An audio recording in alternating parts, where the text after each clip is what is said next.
তুমি কি কখনো একা বসেও শান্তি পাও না? চোখ বন্ধ করলেও কি মনের ভেতর হাজারো চিন্তা ঘুরপাক খায়? ভবিষ্যতের দুশ্চিন্তা, অতীতের আফসোস, আজকের হাজারো কাজের তালিকা। মন কি কখনো থামে? আজ থেকে 5 বছর আগে কুরুক্ষেত্রের যুদ্ধক্ষেত্রে দাঁড়িয়ে মহাবীর অর্জুনও একই প্রশ্ন করেছিলেন কৃষ্ণকে। তিনি বলেছিলেন, কৃষ্ণ, এই মন তো বাতাসের চেয়েও চঞ্চল, একে নিয়ন্ত্রণ করা কি আদৌ সম্ভব? আর সেই প্রশ্নের উত্তরেই জন্ম নিয়েছিল ভগবদ্গীতার 6ষ্ঠ অধ্যায় ধ্যানযোগ। আজকের এই ভিডিওতে আমরা জানব কিভাবে তুমি তোমার মনকে তোমার সবচেয়ে বড় বন্ধু বানাতে পারবে, কিভাবে ধ্যান তোমার জীবনের প্রতিটি সমস্যার সমাধান হতে পারে, এবং কেন আধুনিক যুগে ধ্যানযোগ শুধু একটি আধ্যাত্মিক সাধনা নয়, বরং বেঁচে থাকার জরুরি দক্ষতা। শেষ পর্যন্ত থাকো, কারণ এই ভিডিও হয়তো তোমার জীবনে দিক বদলে দিতে পারে। ভগবদ্গীতার 5ম অধ্যায়ে শ্রীকৃষ্ণ অর্জুনকে বলেছিল কর্মযোগ ও জ্ঞানযোগের কথা, কিভাবে নিষ্কাম কর্ম করতে হয়, কিভাবে ফলের আসক্তি ত্যাগ করতে হয়। সব শুনেছিলেন অর্জুন, কিন্তু তার মনে একটা প্রশ্ন ঘুরপাক খাচ্ছিল। কৃষ্ণ, তুমি বলেছ মনকে শান্ত রাখো, ইন্দ্রিয়গুলোকে বশে রাখো, চিন্তা নিয়ন্ত্রণ করো, কিন্তু এই মন তো এক মুহূর্তও স্থির থাকে না, এক জায়গা থেকে আরেক জায়গায় লাফায়। আর ভালো কিছু ভাবতে গেলে মন্দ চিন্তা চলে আসে, শান্ত হতে চাইলে অস্থিরতা বেড়ে যায়। এই মনকে কি আদৌ বশ করা সম্ভব? অর্জুনের এই প্রশ্ন শুধু তার একার নয়, এটা আমার, তোমার, আমাদের সবার প্রশ্ন। আমরা সবাই চাই শান্তি, চাই মানসিক স্থিরতা, কিন্তু মন আমাদের কথা শোনে না। সকালে ঘুম থেকে উঠেই মোবাইল চেক করি, সারাদিন নোটিফিকেশন, মেসেজ, সোশ্যাল মিডিয়া। রাতে ঘুমাতে যাই, তখনও মনে হাজারো চিন্তা, ভালো ঘুম হয় না।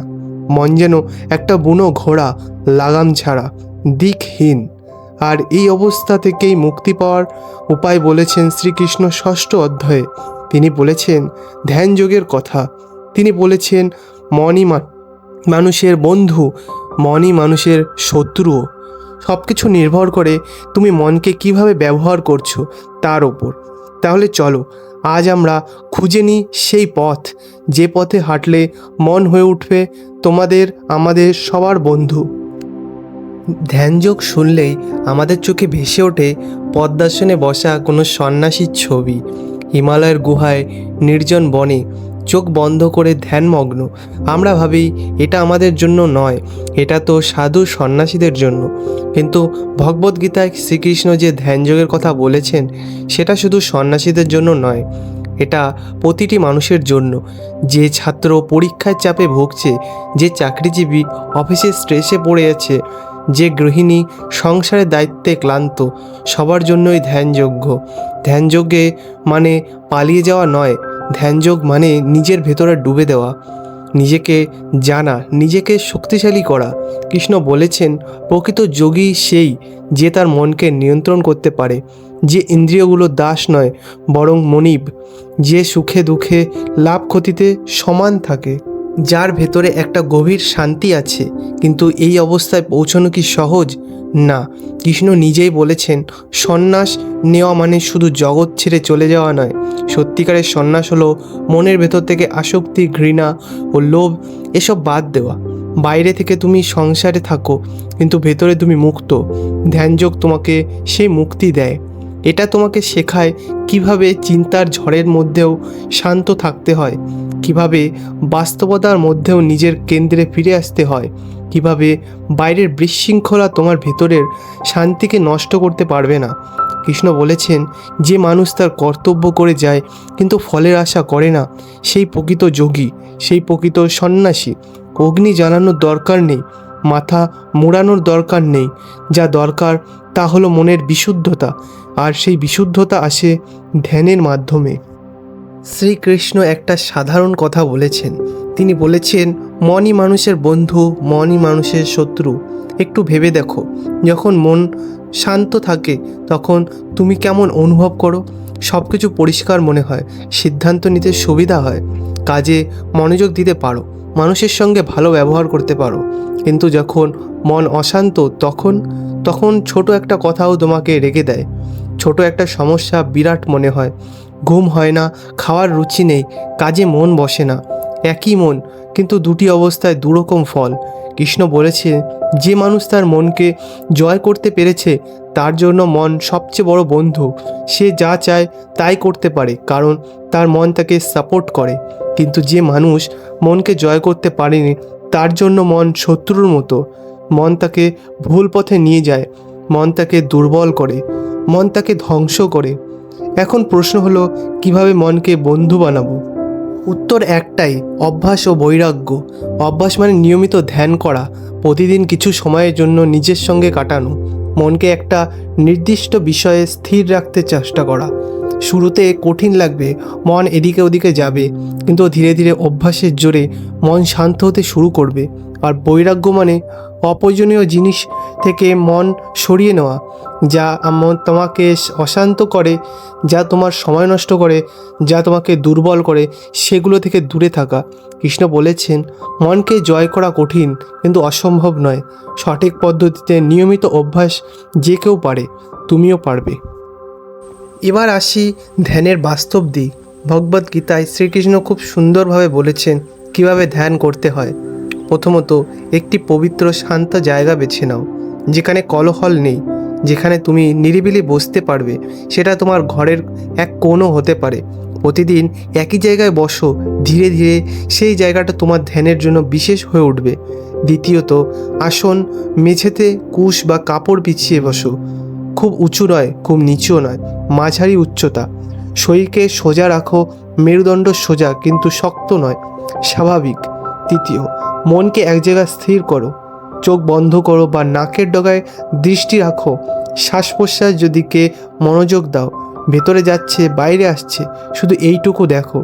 চিন্তা আসবে, অনেক চিন্তা, কিন্তু তুমি সেগুলোকে এড়াতে যেও না, শুধু লক্ষ্য করো, ভাবো ও একটা চিন্তা এলে ঠিক আছে, তারপর আবার শ্বাস নিয়ে মনোযোগ দাও। ধীরে ধীরে তুমি দেখবে চিন্তার গতি কমে হচ্ছে, মন শান্ত হচ্ছে, একটি গভীর প্রশান্তি তোমাকে ঘিরে ধরেছে। কৃষ্ণ বলেছেন, এই অবস্থায় তুমি নিজের ভেতরের আত্মার সঙ্গে সংযোগ স্থাপন করো। তুমি বুঝতে পারো তুমি শুধু এই শরীর নয়, তুমি শুধু এই মন নও, তুমি তার চেয়ে অনেক বেশি কিছু। তুমি সেই চিরন্তর আত্মা, যা কখনো জন্মায় না, কখনো মরেও না। এই উপলব্ধি ধ্যানের চূড়ান্ত লক্ষ্য।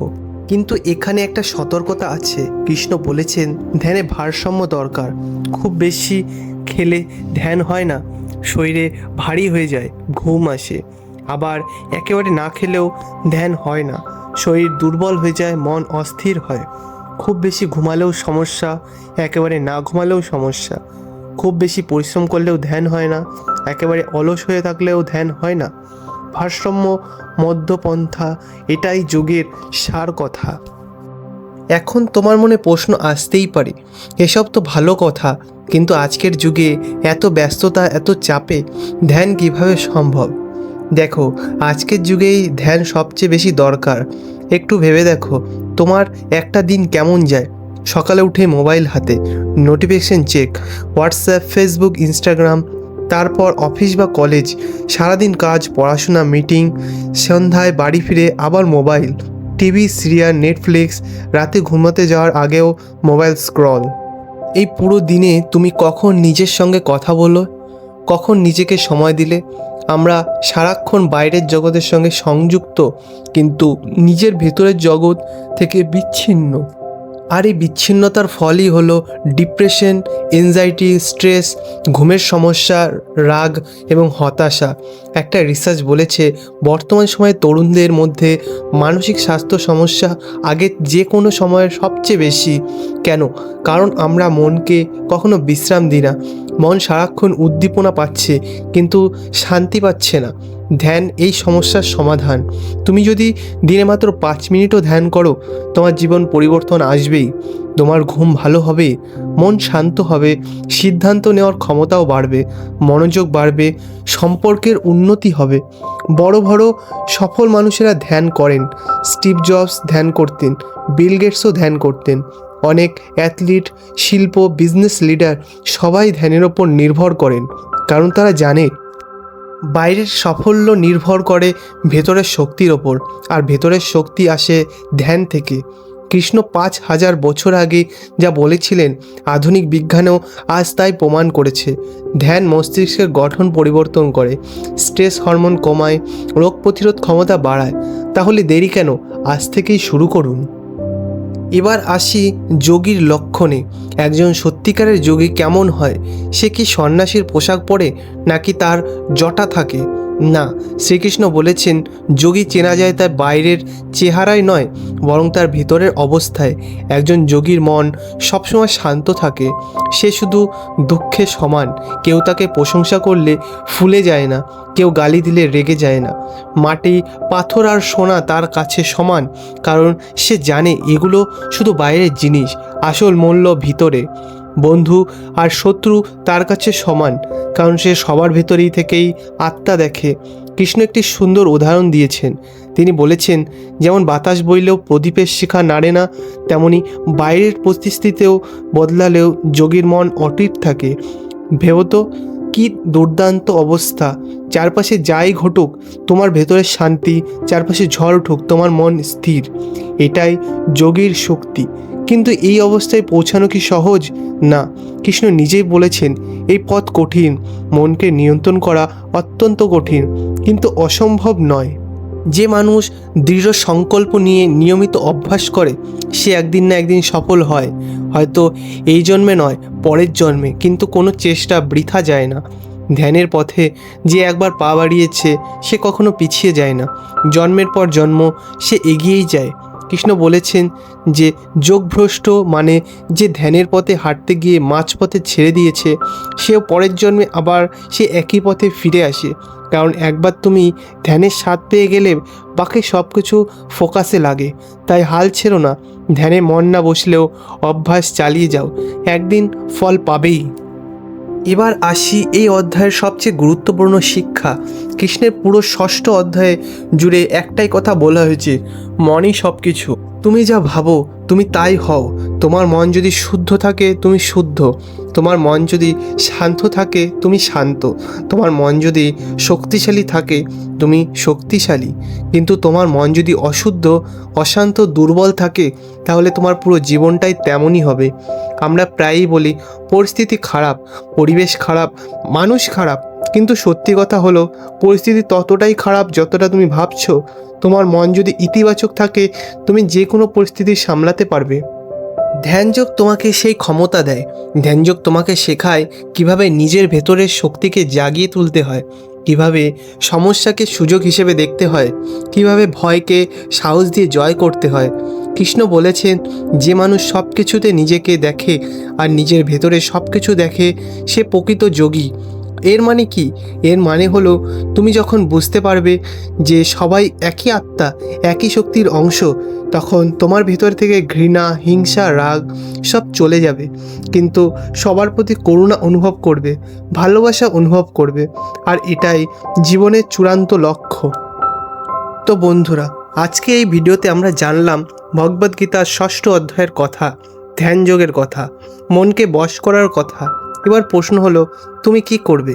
তুমি কি এই ভিডিও দেখে ভুলে যাবে, নাকি আজ থেকেই শুরু করবে? মনে রেখো, জ্ঞান শুধু জানার জন্য নয়, জ্ঞান কাজে লাগানোর জন্য। তুমি যদি আজ থেকে প্রতিদিন 5 মিনিটও ধ্যান করো, 3 মাস পরে তুমি নিজেকে তোমার পরিবর্তন টের পাবে। তোমার পরিবার, বন্ধুরা সবাই বলবে তোমার মধ্যে কি পরিবর্তন এসেছে। কারণ ধ্যান শুধু তোমাকে বদলায় না, তোমার মাধ্যমে তোমার চারপাশকেও বদলায়। আমি তোমাকে চ্যালেঞ্জ দিচ্ছি, আজ থেকে 21 দিন মাত্র 5 মিনিট ধ্যান করো। কমেন্টে লেখো তোমার অভিজ্ঞতা। আর যদি এই ভিডিওটা তোমার ভালো লেগে থাকে, লাইক করো, শেয়ার করো, কারণ হয়তো তোমার শেয়ার করা এই ভিডিওটা কারোর জীবন বদলে দিতে পারে। পরের পর্বে আমরা জানব ভগবদ্গীতার 7ম অধ্যায়ের কথা, জ্ঞান বিজ্ঞান যোগ, যেখানে কৃষ্ণ বলবেন তিনি আসলে কে, কিভাবে এই পুরো জগৎ তার ভেতরেই আছে। সেই পর্যন্ত সুস্থ থাকো, শান্ত থাকো, ধ্যান করো। জয় শ্রীকৃষ্ণ।